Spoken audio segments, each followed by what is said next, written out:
Okay, so naata karon diri sa Sitawan Garden or string beans sa ako ang father-in-law.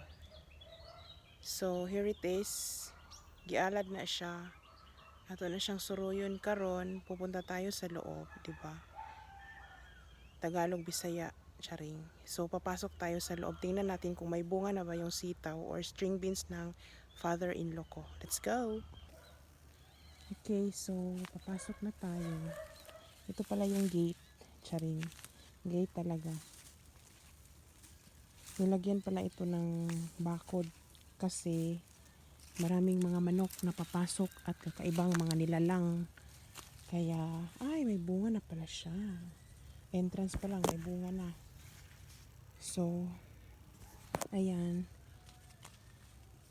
Susuong muna tayo dito. Agi. Ay, naku, ang hirap nito. Oh my God. Ang hirap.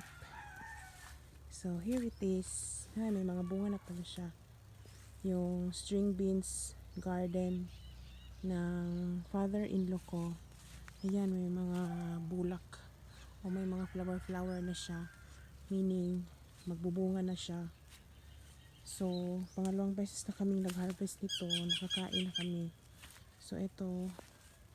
Yan, medyo maliliit pa yung iba. Ayan. Ayan po siya. Ito, pwede na itong kunin. Malaki na.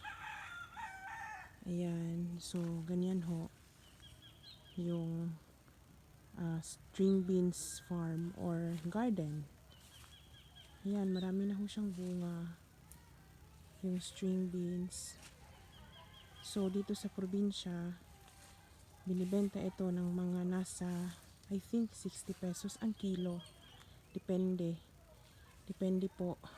So, ayan, yung string beans farm or garden ng father-in-law ko. Tapos, sa ilalim niyan, may mga tanim na mga dahon. Yung kamuting gilis ang tawag niyan dito sa amin. Iwan ko kung anong tawag diyan sa inyo. Na yung kamote, dahon ng kamote pala yan. Yung Tagalog, hindi ako masyadong kabisado sa Tagalog. So, ayan. So, ituturo ko lang kayo sa mga bunga ng string beans namin. Ayan. O, diba? Ang galing. Pag may itinanim, may aanihin talaga. Ayan, namumulaklak na siya. Ayan, yung kapitbahay namin dyan. So, marami na pala siyang bunga, guys. So, everyday kami nag-harvest dito ng nasa mga 2 to 3 kilos. Depende. Ayan. Okay. So, madami na ho talaga yung mga bunga sa aming string beans. Ang ganda. Tingnan niyo ito. Nako, ang ganda talaga. Ang sarap nito. Huh? Ang sarap-sarap. Ang dami nito. Ang dami. Ang sarap-sarap nito. Ayan. Oh, dito pa. So, ang sarap po niya. Magandang klase ho ito na string beans o sitaw. Ayan. Kinukulong ito kasi maraming mga manok. Narinig na naman yung yung putak ng manok.